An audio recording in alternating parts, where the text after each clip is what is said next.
यो WhatsApp guys, कैसे आप सभी लोग। तो आज हम स्टार्ट करने वाले नया चैप्टर जिसका नाम है फ्रिक्शन। अब ये चैप्टर क्या है, एनसीईआरटी में न्यूटन्स लॉ ऑफ मोशन में दे देते हैं, पर इसको थोड़ा इसमें चीज़ें जो है वो अलग वे में आती है, तो हमने इसको अलग से एक चैप्टर बना दिया है। तो इस चैप्टर में क्या होगा, वो फ्रिक्शन कैसे वर्क करता है, two blocks problem, kinetic friction, static friction, सब हम बात करेंगे। आज है इसका इंट्रोडक्टरी लेक्चर और हम बात करेंगे काइनेटिक फ्रिक्शन पे। तो आइए इस लेक्चर को जल्दी से शुरू करते हैं बिना किसी देरी।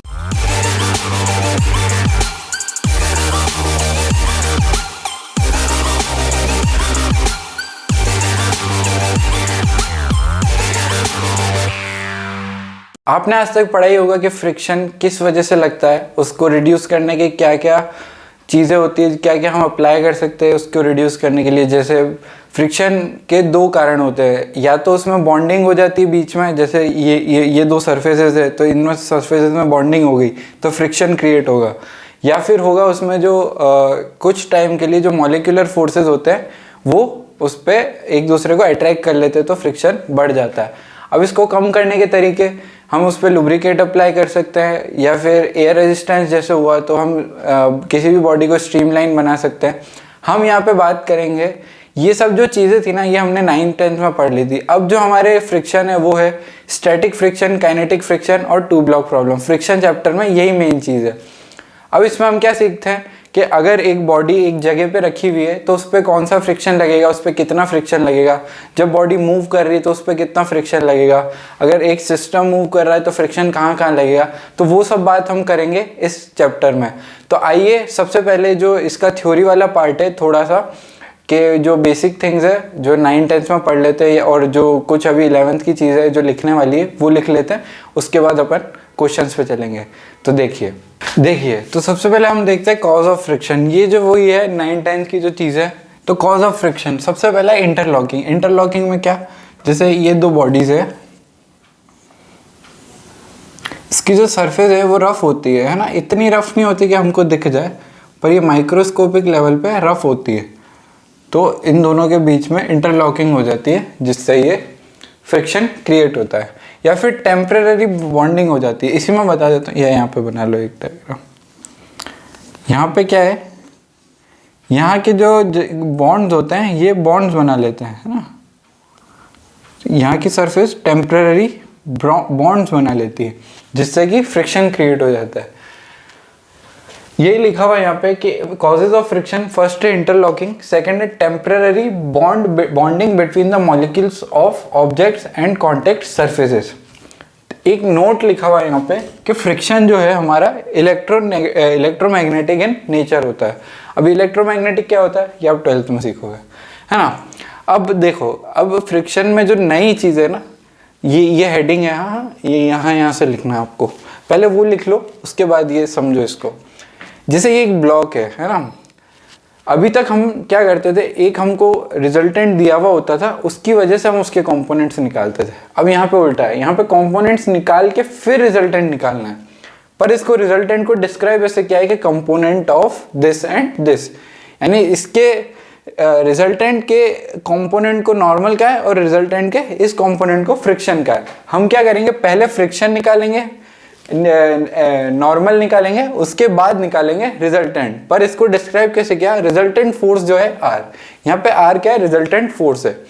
उसके बाद एन क्या है, नॉर्मल, और इसको कैसे डिफाइन किया, it is the component of R perpendicular to the contact surface. It is the component of R perpendicular to contact surface, ठीक है। सेकेंड है friction, it is the component of R tangential to contact surface. It is component of R tangential to contact surface. अब यहाँ पे R कैसे निकालेंगे, देखो R निकालने का फॉर्मूला n² + f² का होल रूट, ये तो हमको भी आता है ना। अब यहाँ पे जो नई चीज है वो ये है angle of friction. Angle of friction कहा गया है लैम्बडा को। रिजल्टेंट जो नॉर्मल से एंगल बनाएगी उसी को कहा गया है एंगल ऑफ फ्रिक्शन, और इसकी वैल्यू क्या होती है लैम्बडा की, tan इनवर्स f/n, यानी ये है tan इनवर्स f/n, यानी tan लैम्बडा कितना होगा f/n। इसको नोट करो, एक बार आप स्क्रीनशॉट ले लो या नोट कर लो इसको, उसके बाद हम आगे बढ़ते हैं। अब कुछ ऐसी बातें फ्रिक्शन में कि हमको पता होनी चाहिए। Friction acts when there is relative motion और tendency of relative motion between the rough surface in contact. मतलब रफ सरफेस इन कॉन्टैक्ट का मतलब आपको समझ में आया होगा, पर इसमें क्या है, फ्रिक्शन कब वर्क करेगा, जब वहां पे टेंडेंसी होगी, या तो दो बॉडीज के बीच में रिलेटिव मोशन हो रहा होगा, या वहां पे टेंडेंसी होगी कि रिलेटिव मोशन हो सकता है। अब ये क्या नई चीज है, ये हम आगे पढ़ेंगे, अभी बस इसको समझ लो और लिख लो, ठीक है। समझ में मतलब धीरे धीरे आ ही जाएगा, आप इसको एक बार नोट कर लो। या तो जैसे ये दो बॉडीज है ना, या तो इसमें रिलेटिव मोशन हो रहा है, या ये बिल्कुल अब ऐसी पोजीशन पे आ गया कि इसको थोड़ा सा और फोर्स लगाएंगे तो इसमें रिलेटिव मोशन हो जाएगा, तो वहां पे फ्रिक्शन वर्क करता है। अब यही दो फ्रिक्शन होंगे, एक तो स्टैटिक फ्रिक्शन जब बॉडीज रुकी हुई है, और एक काइनेटिक फ्रिक्शन जब बॉडीज मूव कर रही है, तो उसमें फ्रिक्शन क्या आएगा। यही दो फ्रिक्शन हम अभी आगे पढ़ेंगे। Friction does not opposes the relative motion और इट्स टेंडेंसी। फ्रिक्शनल फोर्स क्या करता है, वो अपोज नहीं करता है। कि हमारे एक मेथ होता है कि वो अपोज करेगा, पर वो अपोज नहीं करता है, वो हमेशा प्रेजेंट होता है। वो किसकी वजह से आ रहा है, रफ सरफेस की वजह से। वो मोशन हो रहा है इसलिए नहीं आ रहा है, वो रफ सरफेस की वजह से आ रहा है, ठीक है। अगला है frictional force exerted by fluids is called viscous force. इस वाली लाइन पे एक पूरा चैप्टर है, ठीक है, इस वाली लाइन पे पूरा चैप्टर है, तो हम आगे पढ़ेंगे। एक बार इसको लिख लो। अब फ्रिक्शन के टाइप्स क्या होते हैं, देखो टाइप्स ऑफ फ्रिक्शन। फ्रिक्शन एक होता है kinetic friction,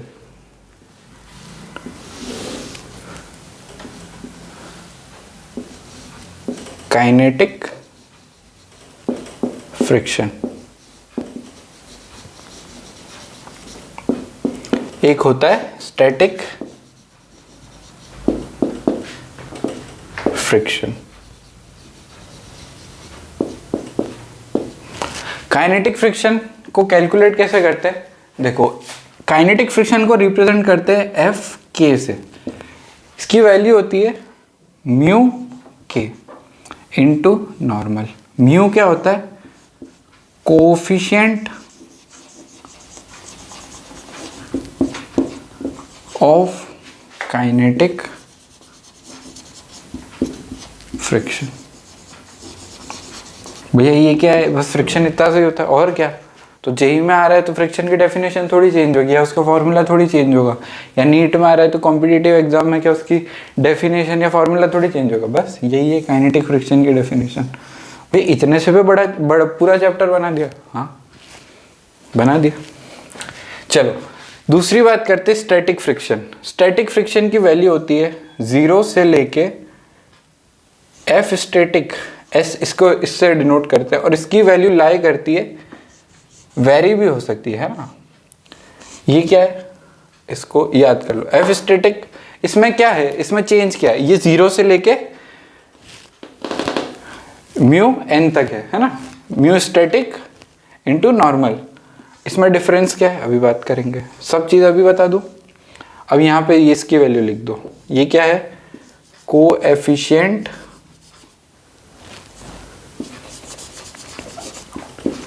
of static friction. Static friction N क्या है यहाँ पे, एन इज नॉर्मल।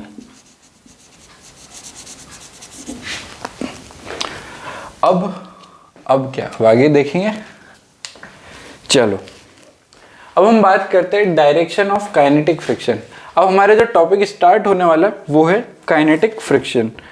तो सबसे पहले आप एक बार हम डायरेक्शन निकालना सीखते हैं, फिर काइनेटिक फ्रिक्शन को कैलकुलेट करेंगे, ठीक है। तो यहाँ पे हेडिंग डालो direction of kinetic friction. Note कर लो एक बार जितना लिखा हुआ है। अब चैप्टर की जो कैलकुलेशन वाला पार्ट है वो यहाँ से शुरू होगा, और यहाँ से ही काम का है। ये वाली चीज़ें आपको याद रखनी है, पर इतनी यूज़ नहीं आएगी आपके क्वेश्चंस में, ठीक है। यहाँ से याद करना है आपको, ये वाली चीज़ें भी याद रखो तो आपको हेल्प मिलेगी आगे थ्योरी समझने में। बाकी आपकी इच्छा है।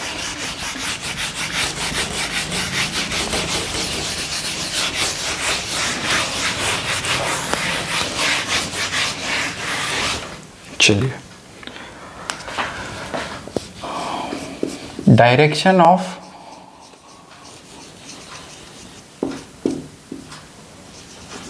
Kinetic friction.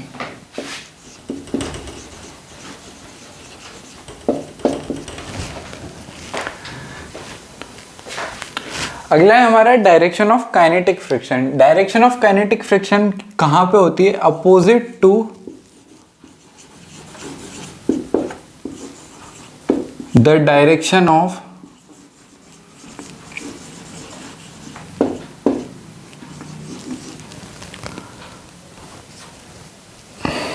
opposite to the direction of relative motion। एक चीज एक्सपेरिमेंटल है, मैं आपको लिखवा देता हूं। एक चीज आपको याद करनी है, वो है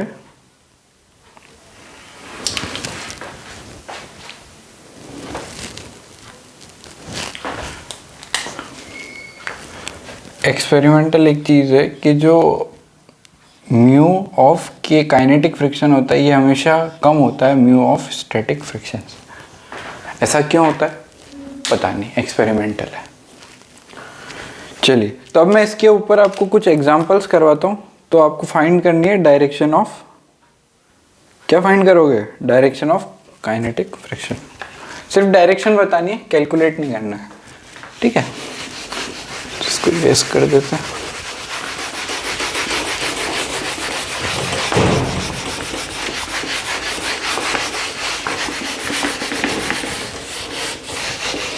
इसको नोट कर लो एक बार आप, और फिर क्वेश्चंस करना, ठीक है? बस इतनी सी चीज याद रखनी है आपको अभी इस क्वेश्चन में। एग्जाम्पल 1, यहाँ क्वेश्चन लिखो, फाइंड डायरेक्शन ऑफ एफ के kinetic friction. Find direction of kinetic friction, first part.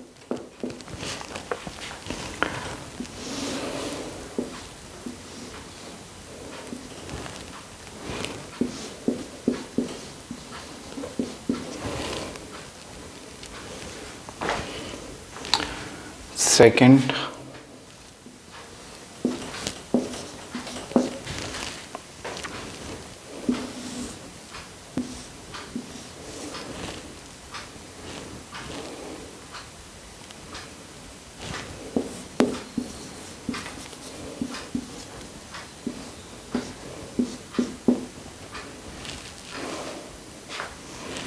Third,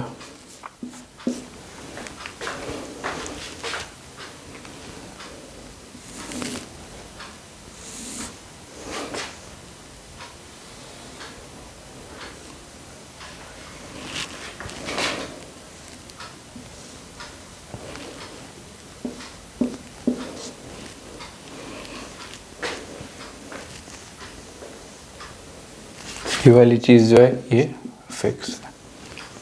fourth,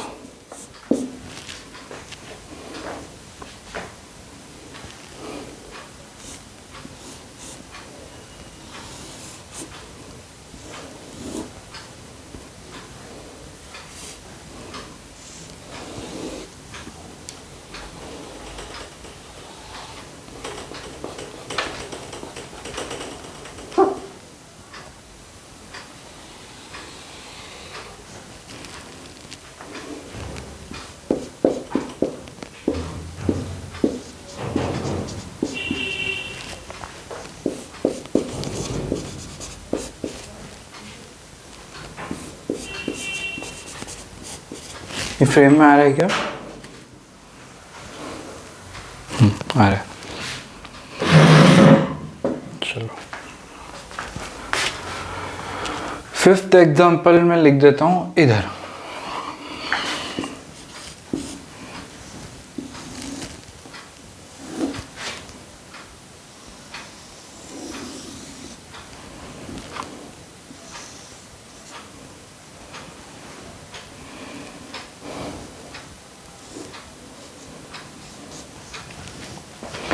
तो बताइए इसमें डायरेक्शन क्या होगी काइनेटिक फ्रिक्शन की? चलो सॉल्व करते हैं, एक बार आप इसको ट्राई करो फिर हम इसको सॉल्व करते हैं।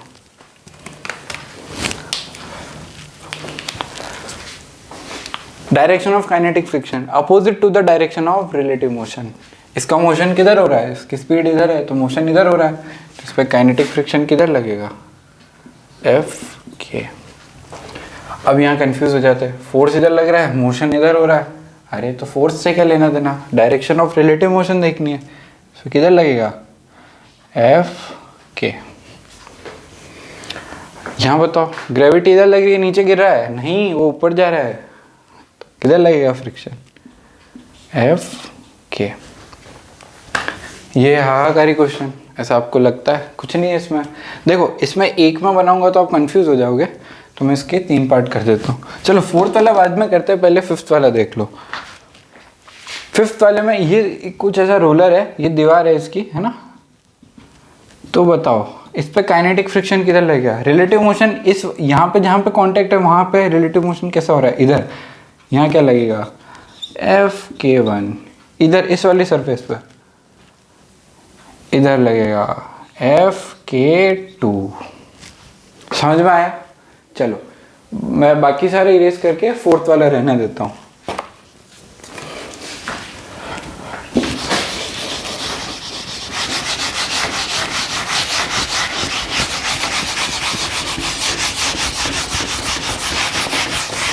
फोर्थ वाला देखो, 4th वाला देखो, इसका मोशन इधर हो रहा है, तो इस पे जो लगेगा काइनेटिक फ्रिक्शन वो किस साइड लगेगा, एफ के 1 उस साइड लगेगा ना, ठीक है। अब इस पे देखते हैं, अब इस पे इधर लग रहा है फ्रिक्शन, तो ऑटोमेटिकली इस वाले ब्लॉक पे फ्रिक्शन किधर लगेगा, एक लगेगा एफ के 1 इस साइड, इसकी वजह से इक्वल एंड अपोजिट है ना, ये तो इंटरनल फोर्स है फ्रिक्शन। तो अब 8 मीटर पर सेकंड से उधर जा रहा है, तो फ्रिक्शन किधर लगेगा, इधर, एफ के 2। समझ में आया, समझ में आया क्या, ठीक है। थर्ड ब्लॉक, एफ के 2 इधर लग रहा है, तो ये इस वाली सरफेस, ऊपर वाली सरफेस पे एफ के 2 किधर लगेगा, इक्वल एंड अपोजिट एफ के 2। अब ये ग्राउंड से कांटेक्ट में, ये ग्राउंड से कांटेक्ट में, ग्राउंड क्या है, रफ है, कितना रफ है वो नहीं पता, रफ है बस, बहुत है इतनी। अब इस पे इसकी मूवमेंट किधर हो रहा है, उधर, तो इस पे फोर्स किधर लगेगा, इधर, तो कितना आ गया, एफ के 3। ठीक है, ऐसे ही करना है। अभी जो मैं आपको एक्सरसाइज दूंगा आज होमवर्क में, उसमें ऐसे बहुत सारे सवाल है, तो आप इसको देख के कर सकते हो। चलो इसको नोट कर लो एक बार, फिर आगे बढ़ते हैं हम अच्छे क्वेश्चन पे। ये अच्छे क्वेश्चन नहीं थे क्या, अच्छे थे, पर अब थोड़ा लेवल बढ़ाएंगे ना क्वेश्चंस का, ऐसा थोड़ी है कि ऐसे ही करते जाएंगे। चलो नोट कर लो उसको।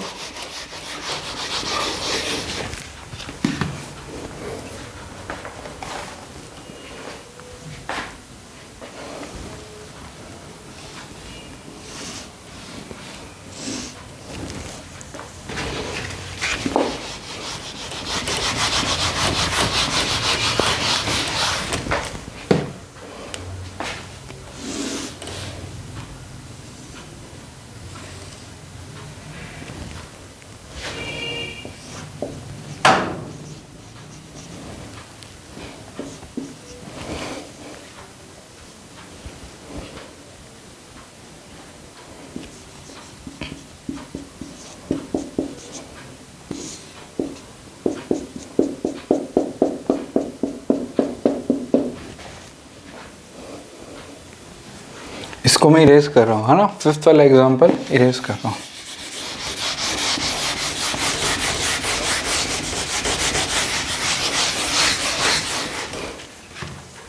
फर्स्ट क्वेश्चन है, देखो इसमें क्या सिनेरियो है, एग्जाम्पल 2। ये एक ब्लॉक है ना, ये उधर 20 मीटर पर सेकेंड से मूव कर रहा है, तो इसका मास हमको दिया हुआ है 10 kg, है ना। कोफिशिएंट ऑफ फ्रिक्शन दिया हुआ है हमको 0.5, इसकी यूनिट नहीं होती है ना। फर्स्ट हमको फाइंड करना, फाइंड रिटार्डेशन। क्या बात कर रहे हो सर, फोर्स ही नहीं है? अरे है, स्मूथ नहीं है अभी ये सरफेस, ये रफ हो गई है, फोर्स है, मास है, रिटार्डेशन बताना है, ठीक है। Second, distance and time. Sir friction पढ़ाते पढ़ाते काइनेमेटिक्स, अरे तो फ्रिक्शन बड़े चैप्टर में डालेंगे क्या? अभी सारा काम हमने किस में किया था जिसमें फ्रिक्शन नहीं था, अब फ्रिक्शन के साथ करना है ना। After which it will stop. ये तो डेली लाइफ एग्जांपल है। आप किसी ब्लॉक को यहाँ से धक्का मारो तो जाते ही जाता जाता थोड़ी जाएगा, थोड़ी देर बाद किसी डिस्टेंस पे थोड़ी देर बाद रुक जाएगा, है ना। बस वही करना है हमको। कांस्टेंट फोर्स, अच्छा contact force and angle of friction. Contact force,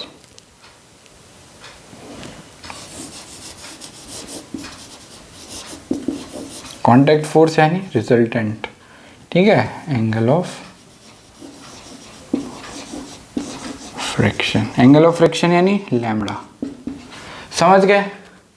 question को ट्राई करो, फिर सॉल्यूशन देखना। सबसे पहले क्या निकालना है? रिटार्डेशन। रिटार्डेशन निकालने के लिए फोर्स निकालना पड़ेगा। फोर्स निकालने के लिए फोर्स कौन सा है? पहले FBD बनाना पड़ेगा, फ्री बॉडी डायग्राम। देखो यार, अब जितना छूट गया ना आपका उसको छोड़ो और आज से क्या है, न्यूटन्स फ्रिक्शन चालू करो। न्यूटन्स लॉ ऑफ मोशन में मैंने आपको बताया था, आपने वो स्ट्रेटेजी वाली वीडियो देखी ना फिजिक्स में कि कैसे कवर करना है बैक लॉ, तो उसमें मैंने हर टॉपिक से आपको बता रखा है कि क्या इंपॉर्टेंट है, क्या आने वाले चैप्टर में काम आता है।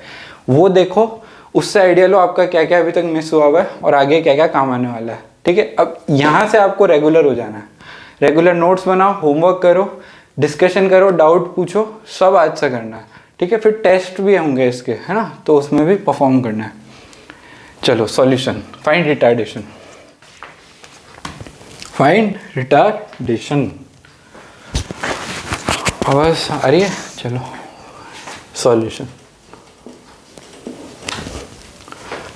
फर्स्ट का पहले तो फ्री बॉडी डायग्राम बनाएंगे, ऐसे काम करते ही नहीं हम। चलो फ्री बॉडी डायग्राम।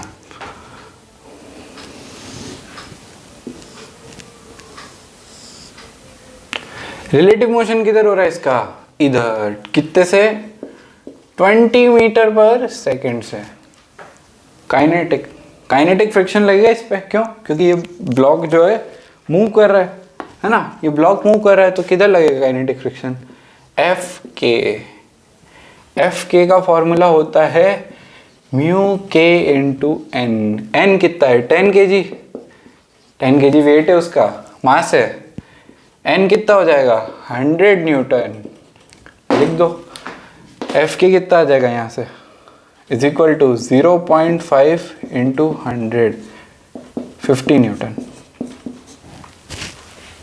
अब ये क्या है? तो फोर्स आया। Force is equal to mass into acceleration, तो हमको क्या निकालना है? एक्सेलरेशन। रिटार्डेशन पूछा है तो एक्सेलरेशन क्या होता है? Retardation negative sign. क्या यार? 50 मास इंटू एक्सेलरेशन। या तो इस साइड को अगर पॉजिटिव मान रहे हो तो यहाँ से रिटार्डेशन पे नेगेटिव साइन लगा देना, फिर इस साइड को पॉजिटिव मान रहे हो तो रिटार्डेशन ऑटोमेटिकली नेगेटिव आ जाएगा, ठीक है। ये एक्सेलरेशन आ रहा है।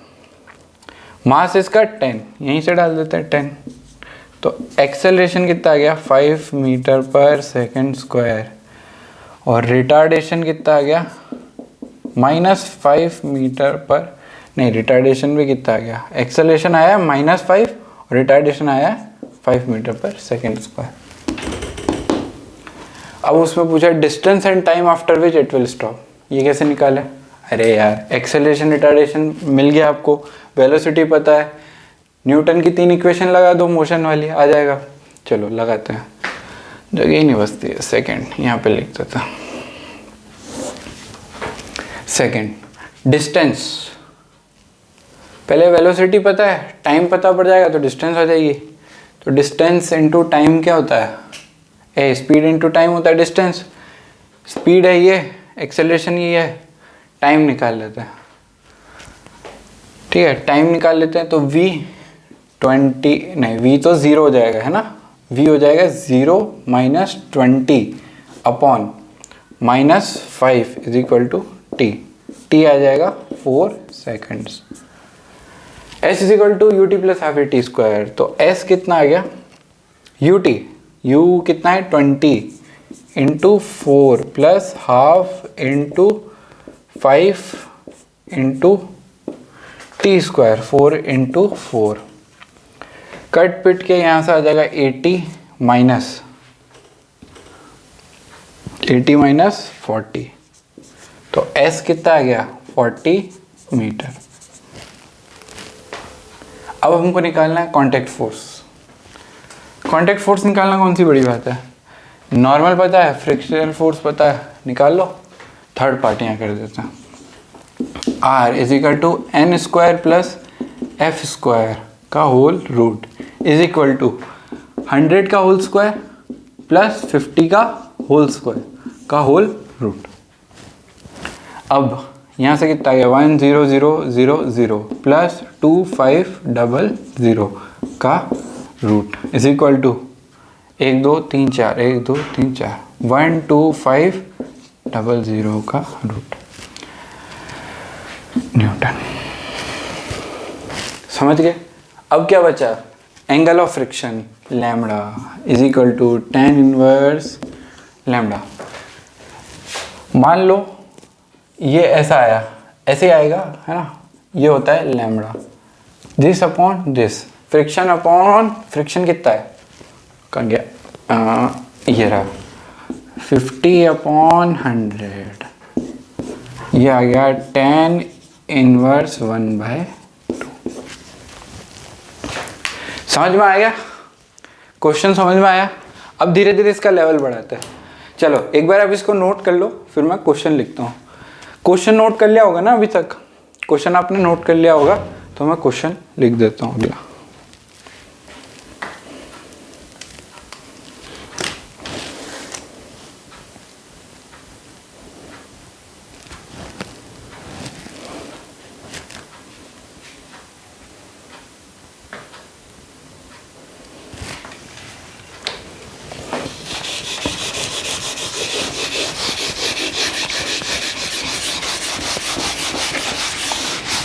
आपको करने में समझ में तो आ रहा है ना, ऐसा तो नहीं मैं बहुत तेज जा रहा हूँ। वैसे तो मैंने हर एक चीज़ लिख लिख के समझाई है। चलो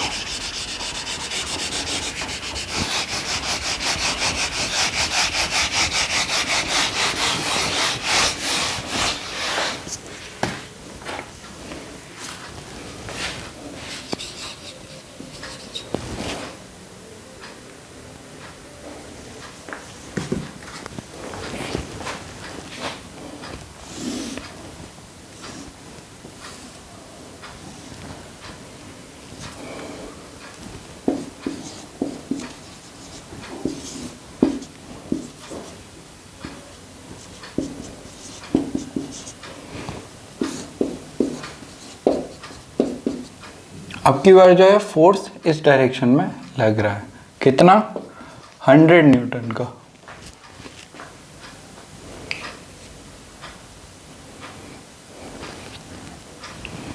इसमें एक ट्विस्ट है, चलो पहले आप निकालना, उसके बाद मैं आपको बताऊंगा। कैलकुलेट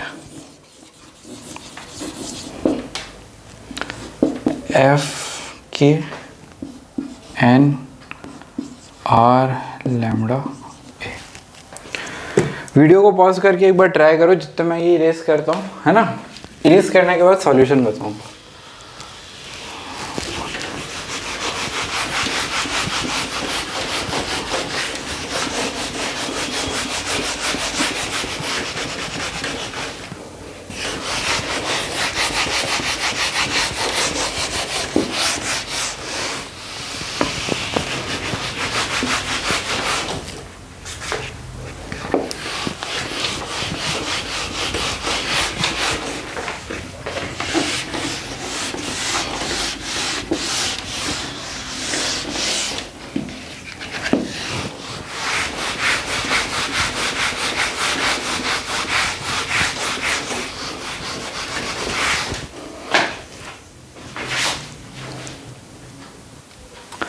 चलो देखते हैं।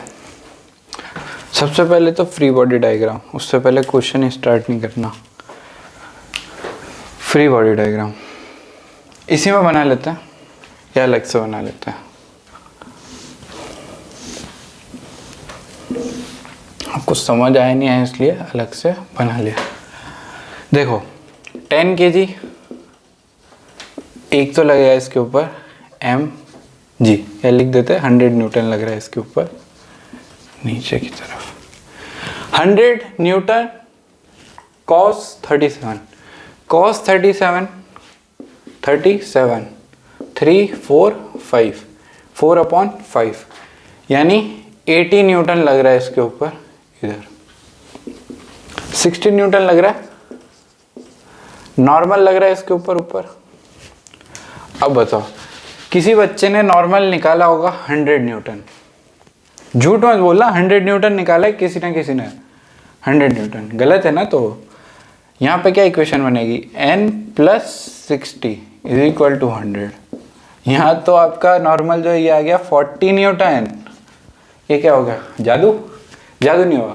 देखो ये क्या ऐसा है कि हम पुल कर रहे हैं किसी ऑब्जेक्ट को, है ना? ये ऐसे ही तो है कि इसको किसी ऑब्जेक्ट को पुल कर रहे हैं, तो पुल करने पे अभी मैं आपको इसका रिजल्ट बताता हूँ कि पुल और पुश में क्या डिफरेंस होता है। चलो नॉर्मल कितना आ गया, 40 न्यूटन, ठीक है। दूसरा क्या है, एफ के। अब एफ के निकालेंगे, एफ के = म्यू के इंटू नॉर्मल। नॉर्मल तो 40 है, किसी ने 100 निकाला होगा तो उसका एफ के भी गलत हो गया, एफ के गलत हो गया, नॉर्मल गलत हो गया तो उसका आर भी गलत हो गया, आर भी गलत हो गया तो ये लैम्डा भी गलत हो गया। एक्सेलरेशन का पता नहीं उसने सही निकाला कि नहीं। चलो देखो सीखना है यहाँ पे गलती कहाँ हुई थी, है ना? आपने फ्री बॉडी डायग्राम नहीं बनाया ना, उनके ही हुई होगी ये गलती बस। और अगर आपने बनाया तो बहुत अच्छी बात है। 0.5 × 40 20 न्यूटन, ये क्या आ गया हमारा फ्रिक्शनल फोर्स। कितना आ गया, एफ के = 20 न्यूटन। आर ये आ गया, चलो आर देखते हैं। आर = n² + f², कितना आ गया n, 1600 + 400 का रूट = 2000 का रूट। लैम्डा, लैम्डा कितना आएगा, tan 1 f/n 1/2। अब एक्सेलरेशन की बारी। एक्सेलरेशन 80 - 20। देखो मेरे को नहीं लगता अगर आपने ये सब गलत निकाले थे तो एक्सेलरेशन आपका सही आया होगा। आ गया है तो बहुत अच्छी बात है। देखो 80 - 20 = 10a।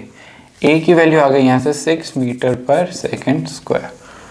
ये यहाँ पे अलग चीज़ है, यहाँ पे अलग चीज़ है, और ये यहाँ पे अलग चीज़ है। 1 2 3 4 5, 1 2 3 4 और ये 5। अच्छा लगा क्वेश्चन, मज़ा आया ना? चलो अब फ्री बॉडी डायग्राम बनाना मत भूलना है, ठीक है? जो चीज़ हम सीख के आते हैं उसको भूलने की नहीं होती है वो। अब हम बात करते हैं कि किसी इस ऑब्जेक्ट को हमने पुश कर दिया। एक बार इसको नोट कर लो, स्क्रीनशॉट ले लो, एक काम करो, ठीक है? क्योंकि आप जो हो वीडियो पॉज तो करते नहीं हो, तो स्क्रीनशॉट ले लो। चलो ठीक है, अब इसमें क्या चेंज करेंगे, बाकी कुछ चेंज नहीं करेंगे। हम यहाँ से इसको इस एंगल पे ऐसे लगा देंगे with an angle of 53 degree.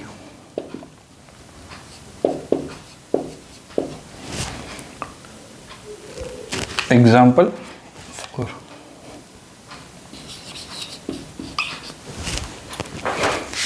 Same चीजें निकालनी है वापस, सेम चीजें निकालनी है वापस। अब क्या चेंज होगा, यहाँ तो सब चेंज होगा, वहाँ चेंज नहीं होगा। चलो ये सब चीजें एक बार आपने नोट कर ही ली होगी ना।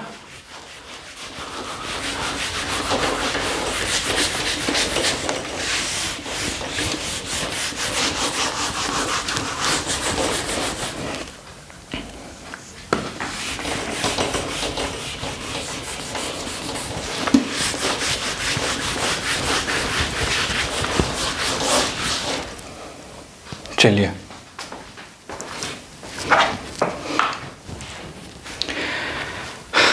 अब क्या बनाओगे, फ्री बॉडी डायग्राम। यही तो अंतर होता है +4 और -1 में, है ना। हमको +4 पे वर्क करना है, -1 नहीं चाहिए हमको। 10 100 न्यूटन, 53 cos 53 होता है 3/5। ओहो, इसकी तो वैल्यू नहीं थी, 100 है, ठीक है, 100 न्यूटन। cos 53 3/5, हाँ 3/5, यानी इधर लग रहा है 60 न्यूटन।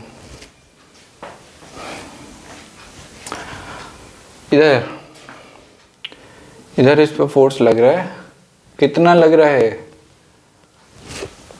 80 न्यूटन। ये काम करो, इसको भी 37 मान लो, ताकि आपको जो मैं बताना चाह रहा था ना वो चीज़ मैं बता पाऊंगा। 80 और यहाँ पे 60।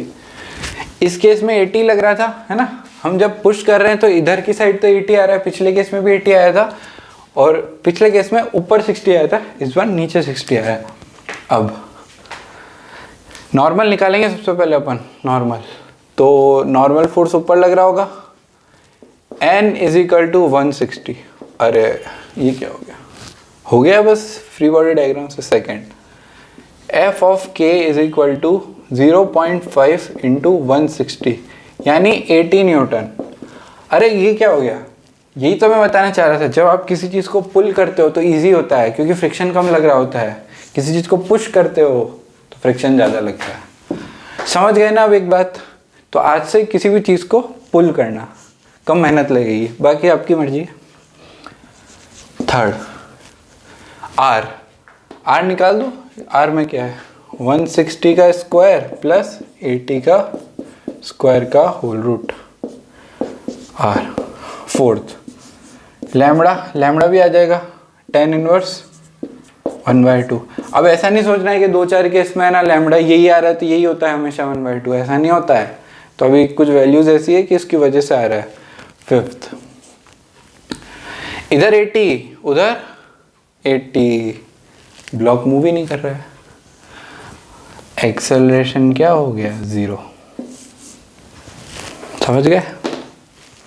चलिए आगे चलते हैं। आगे हेडिंग डालिए काइनेटिक फ्रिक्शन। देखो काइनेटिक फ्रिक्शन में पहले हम यहाँ पे बात करते हैं कि एक्सेलरेशन क्या क्या आएगा, है ना। तो काइनेटिक फ्रिक्शन हेडिंग डालो, फर्स्ट ये वाला बनाओ। अब इसमें क्या है, एक फोर्स लग रहा होगा इसके ऊपर, नॉर्मल, है ना। एक ग्रेविटी इधर है तो इस डायरेक्शन में इसके ऊपर आ रही होगी G, ग्रेविटी इधर है ना, तो ये एंगल हो जाएगा थीटा, तो G cos थीटा। और इधर क्या हो जाएगी, G sin थीटा। तो हमारा जो एक्सेलरेशन आ जाएगा वो आ जाएगा एक्सेलरेशन = G sin थीटा। इस वाले केस जब क्या है, जब स्मूथ सरफेस है ये। अब यहाँ पे फ्रिक्शन आ गया और ये वेलोसिटी v से ऊपर जा रहा है। अब देखते हैं, G cos थीटा, तो ग्रेविटी है, नॉर्मल = G cos थीटा हो जाएगा, क्या हो जाएगा। अब G cos थीटा mg का कंपोनेंट है ना, तो ये mg cos थीटा है ना। यहाँ पे आएगा एक कंपोनेंट mg sin थीटा। अब फोर्स लिखते हैं ना, फोर्स लिखते हैं mg sin थीटा, और ये वेलोसिटी ऊपर से जा रहा है तो यहाँ पे एक और लगेगा mu mg cos theta. Force लिखते हैं सारे, mg sin theta plus mg cos theta, mu mg cos theta = ma। यहाँ से एक्सेलरेशन क्या आ जाएगा, g sin theta plus mu cos theta, ये आ जाएगा यहाँ से एक्सेलरेशन। समझ में आया मैं एम क्यों नहीं लिख रहा था? क्योंकि हमको सिर्फ एक्सेलरेशन निकालना है। इसमें देखते हैं, यहाँ पे जब रिलीज करेंगे इसको तो ये क्या होगा, स्टार्ट स्लाइडिंग, स्लाइडिंग। अब बताओ, इधर होगा इसका वेलोसिटी, इधर होगा इसका फ्रिक्शन, इधर लग रहा होगा इसके ऊपर एम जी साइन थीटा, इधर लग रहा होगा एम जी कॉस थीटा, इधर लग रहा होगा mu M G cos theta. समझ में आ रही है ना बात? ये रिलीज करेंगे तो ये नीचे जाएगा, यानी इसका मोशन इधर हो रहा है तो फ्रिक्शन ऊपर लगेगा, सीधी सी बात है। ये तो हमारी वही वाली चीज़ें हैं जो हमने काइनेमेटिक्स वगैरह में सॉल्व की थी। अब यहाँ से मैं डायरेक्ट एक्सेलरेशन, चलो फोर्स के साथ लिख दो, इधर है ना, तो M G sine theta minus M ji sine theta minus mu M G cos theta is equal to M A. यहाँ से ए क्या आ जाएगा, G sine theta minus mu cos theta. इतने ब्रैकेट की जरूरत थोड़ी है। ये आ गया यहाँ से एक्सेलरेशन। अब यहाँ से हमने इसको स्पीड दी और ये कुछ फ्रिक्शन वाला वेज है। अब क्या होगा, यहाँ जाके इसकी जीरो हो रही है, ये हमको पता है, तो ये क्या होगा, स्लोज डाउन, स्लो डाउन। ये क्यों करवा रहे हैं, ताकि आइडिया मिल जाए बेसिक। वैसे तो मैं आपको करने को दे देता, पर क्या है मैं आपको समझा दिया है। अब इसको एक बार आप लेक्चर ख़त्म होने के बाद एक बार इसको खुद से पढ़ना, फिर आपको अच्छे से समझ में आ जाएगा। यहाँ पे भी 3 लगेंगे, इधर मोशन है तो सबसे पहले म्यू एम जी, देखो पहले तो नॉर्मल आता है उसके बाद ये सब निकलते, तो M G cos theta, mu M G cos theta और एम जी साइन थीटा। अब बताओ इन दोनों में से बड़ा वाला फोर्स कौन सा है? मैं बताता हूँ, mu M G cos theta. क्यों? क्योंकि ये बॉडी क्या है, धीरे धीरे स्लो डाउन हो रही है, यानी ये वाला डोमिनेट कर रहा है। लिखो mu M G cos theta minus M ji sine theta is equal to M A. A is equal to mu cos theta minus sine theta into G. चलो इसको लिख लो फटाफट, फिर क्वेश्चन देता हूँ मैं आपको।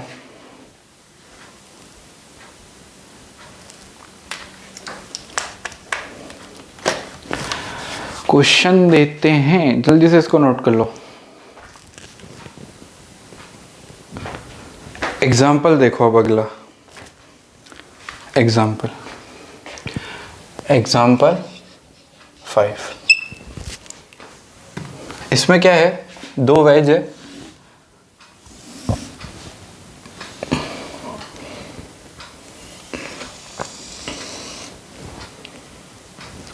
यहां से ब्लॉक को रिलीज करते हैं। हाँ, एक ऐसे ही वेज है सेम, यहाँ से ब्लॉक को रिलीज करते हैं, mu is equal to 0, mu is equal to 0। ये दोनों फिक्स है, फिक्स फिक्स। चेंज क्या है, ये रफ है, रफ, ये है स्मूथ, स्मूथ। ठीक है। अब हमको यहाँ पे जब ब्लॉक आ जाता है और यहाँ पे जब ब्लॉक आ जाता है, ये हमको दिया हुआ है T1, कितनी देर में आ जाता है T1, और ये आ जाता है T2 में। हमको गिवन है T1 is equal to n times T2 is equal to n times of T1। Calculate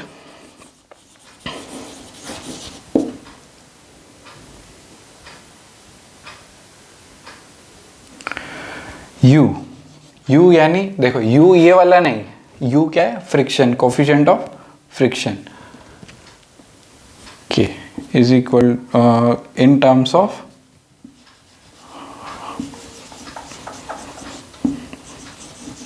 N and theta. अब बोलोगे आप भैया ये क्या पूछ लिया आपने, क्या पूछ लिया मैंने? देखो क्वेश्चन में कुछ समझ नहीं आ रहा, हमको गिवन क्या है, T2 और T1 में रिलेशन n के टर्म्स में। अरे यार ये तो बहुत अच्छी बात हो गई, यानी हमको एक ये आइडिया लग रहा है कि यहाँ से हमको क्या निकालना है, T1 और T2 निकालना है, इसमें पुट कर देना है, आ जाएगा। ये सेम है, ये डिस्टेंस और वो डिस्टेंस सेम है, यानी ये तो और ही अच्छी बात है। अब देखो हम यहाँ से क्या कर लेंगे, अभी हमने A निकालना सीखा तो S सेम है ना, S क्या है, S इज सेम, क्यों? क्योंकि मैंने कहा ये दोनों सेम है, कॉन्ग्रुएंट। S सेम है यानी half A1 T1, half A1 T1 का whole square is equal to, क्योंकि U तो 0 है, हाफ A2 T2 का स्क्वायर। अब देखो A1 कितना होगा, G sine theta, half G sine theta T1 whole square is equal to half A2 कितना होगा, G साइन थीटा माइनस भैया मास तो दे, अरे मास किस में चाहिए, G sine theta minus mu cos theta, mu G cos theta, G sine theta minus mu cos theta T2 का whole square. Half से हाफ कैंसिल हो गया, G से G कैंसिल हो गया, T1 T2।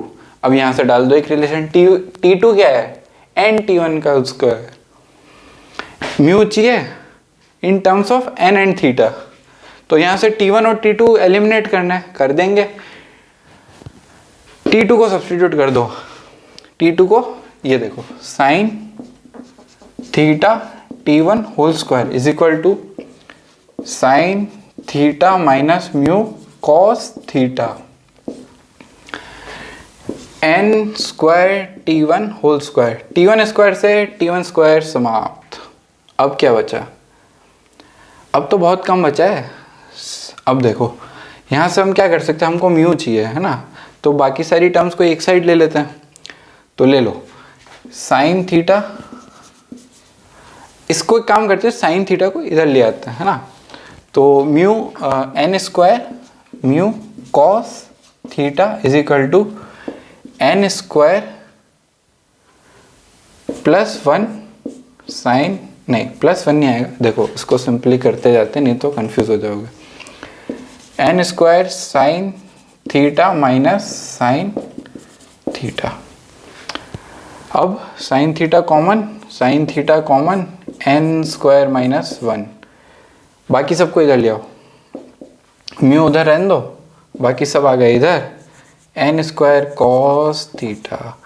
अब n और किसके टर्म्स में चाहिए था, सिर्फ थीटा के टर्म्स में, तो टेन थीटा एक ही बात है ना, तो ये क्या हो गया, tan theta n square minus 1 upon n square. ये इसको ऐसे लिखो ताकि कंफ्यूजन ना हो, कोई n स्क्वायर माइनस 1 को थीटा मत समझना, मारूंगा नहीं तो,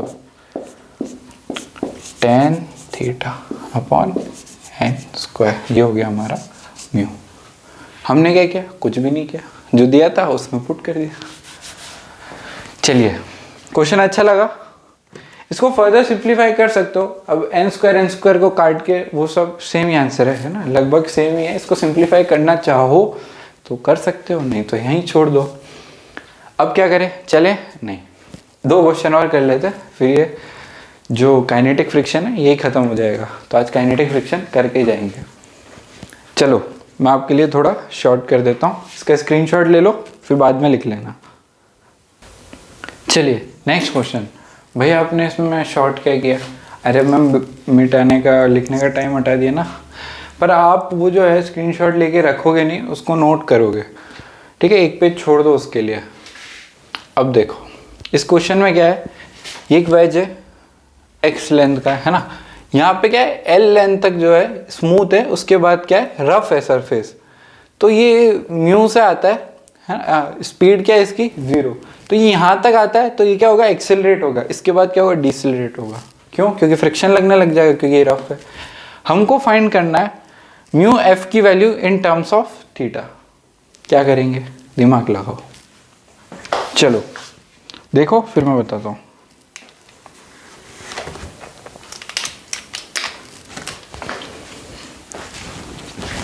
हेलो, इतनी फील तो आपको भी आती है कि यहाँ तक जब तक आएगा तब तक ये एक्सेलरेट करेगा। हमारे पास एक इक्वेशन होती है v square minus u square is equal to 2as। याद आ गई? ये कितना है, 0। v square is equal to 2 into g sine theta into l. ये तो हो गया। यहाँ क्या करेंगे, यहाँ पे भी करेंगे। यहाँ पे क्या हो जाएगा, v इज इक्वल टू 0 हो जाएगा। यानी यहाँ पे क्या होगा, v, देखो यहाँ पे v ले लिया, इसको v डैश मान लेते हैं ना। v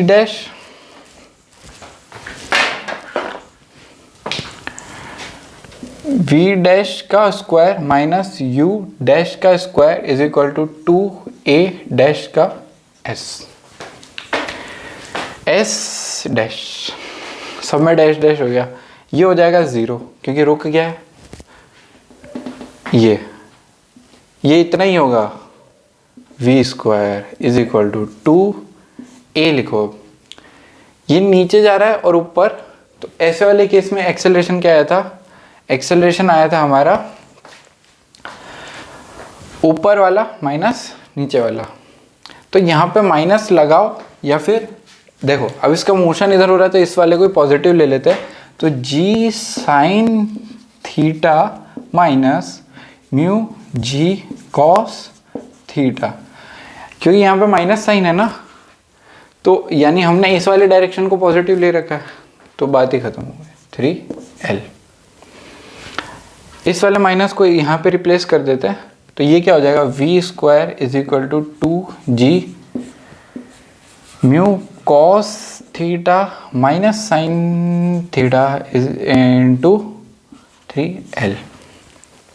दिस इन दोनों को इक्वेट कर दो, तो यहाँ से क्या आ जाएगा, 2g sine theta l is equal to 2g mu cos theta minus sine theta 3l। 2 से 2, g से g, l से l।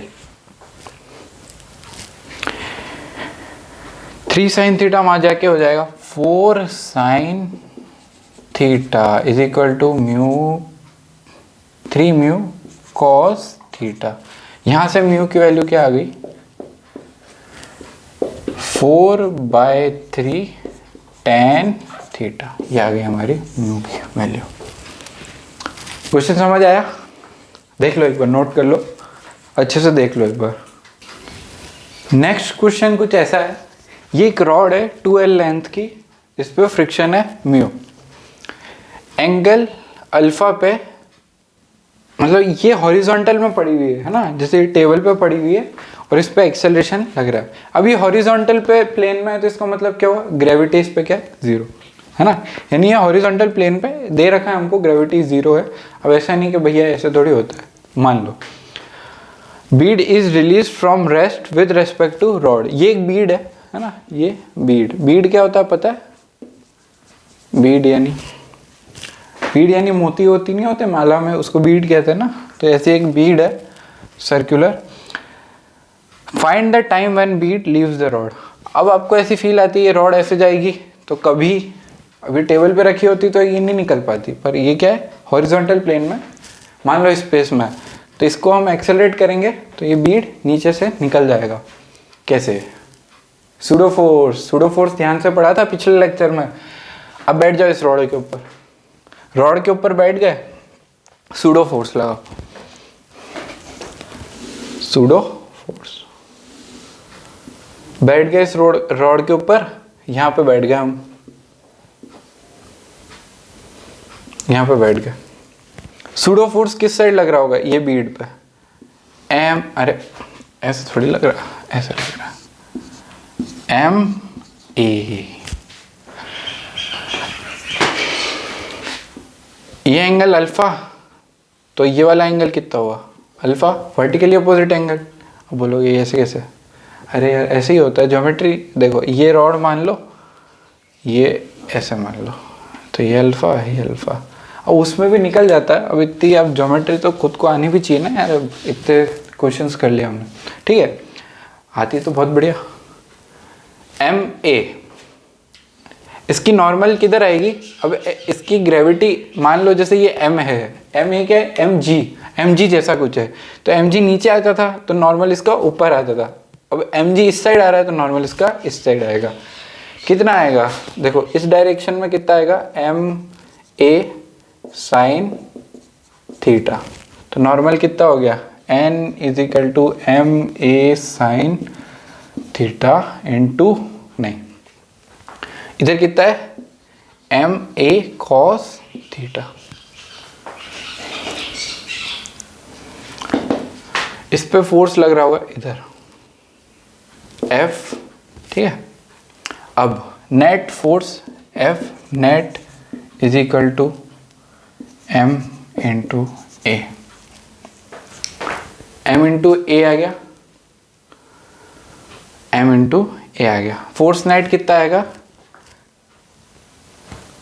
ए नहीं यहाँ पे बी ले लेते, एक्सेलरेशन यहाँ पे बी है ना, ए यहाँ पे बी है, तो m a cos theta minus mu m a sine theta is equal to m B.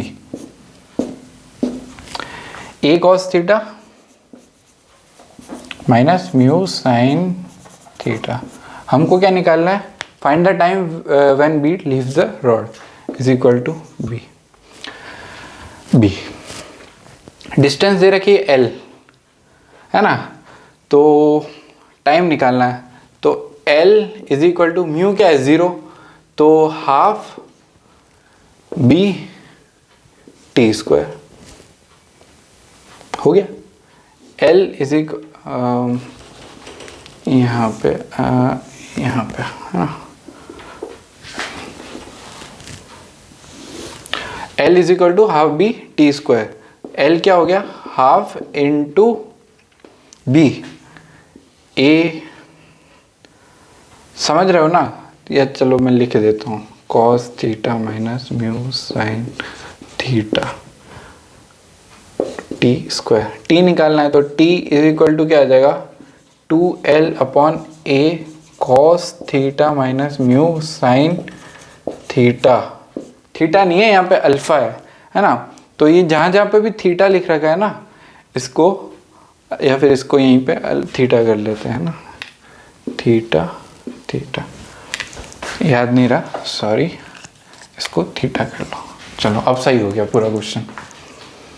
कुछ बच्चे सोच रहे होंगे थीटा कहाँ से आया, ये अंडर रूट, ये हो गया हमारा फाइनल आंसर। समझ गए।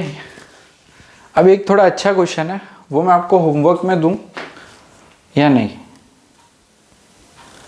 होमवर्क में दूं या नहीं, चलो पहले उस क्वेश्चन के अलावा होमवर्क या दोनों साथ में दे देता हूँ। तो एक बार मैं इसको पॉज करता हूँ और आप लिख लो एक बार, है ना, इसको पॉज करके लिख लो। चलिए, तो ये क्वेश्चन है, इस क्वेश्चन में क्या है, a long plank is resting on a smooth horizontal surface, smooth horizontal surface, a small block moving with the speed of v not is gently placed over the plank, यानी इसको ऐसे gently place कर दिया है, m जो v not velocity से move कर रहा था इसको धीरे से रख दिया। हमको फाइंड क्या करना, find final velocity of the system, find time when the block stop with respect to plank. अब देखो प्लैंक और ब्लॉक, अब ये सिस्टम मूव करने लग जाएगा क्योंकि ये मूव कर रहा है और यहाँ पे फ्रिक्शन है। Distance covered by block before it stop moving on the plank. इस क्वेश्चन को आप घर से ट्राई करना, अगले लेक्चर में इसको सॉल्व करेंगे। आज का जो होमवर्क है हमारा वो है एक्सरसाइज 1 पार्ट 1 में सेक्शन A1 पार्ट 2 में सेक्शन A2 पार्ट 1 में आप कर सकते हैं 1,2,6 और 1 पार्ट 2 में आप कर सकते हैं 1,2। ठीक है, तो ओह सॉरी, आप इसमें कर सकते हो 3,4। तो ये आज का होमवर्क है एक्सरसाइज 2 पार्ट 2 में। अब थोड़ी आप अपने पढ़ने की स्पीड थोड़ी बढ़ाइए, क्योंकि अब क्या है, रेगुलर लेक्चर्स जो है लगभग आते रहेंगे। आपको टाइम टेबल भी मिल गया होगा अभी तक, तो उसके हिसाब से आप अपना प्लान कर सकते हैं। ठीक है, तो इस वीडियो में इतना ही रख। अब अगले लेक्चर में हम बात करेंगे स्टैटिक फ्रिक्शन पे, और फिर एक लेक्चर और लगेगा, उसके बाद ये चैप्टर ख़त्म। एक आगे थर्ड लेक्चर में हम बात करेंगे एंगल ऑफ रिपोज और टू ब्लॉक सिस्टम की। तो ये चैप्टर छोटा सा है, इसको जल्दी से आप कर लीजिए, इसके लेक्चर देखते चलिए, होमवर्क करने की स्पीड बढ़ाइए और बेस्ट विशेस आपको। तो इस लेक्चर के लिए इतना ही, मिलते हैं नेक्स्ट वीडियो में। Thanks for watching.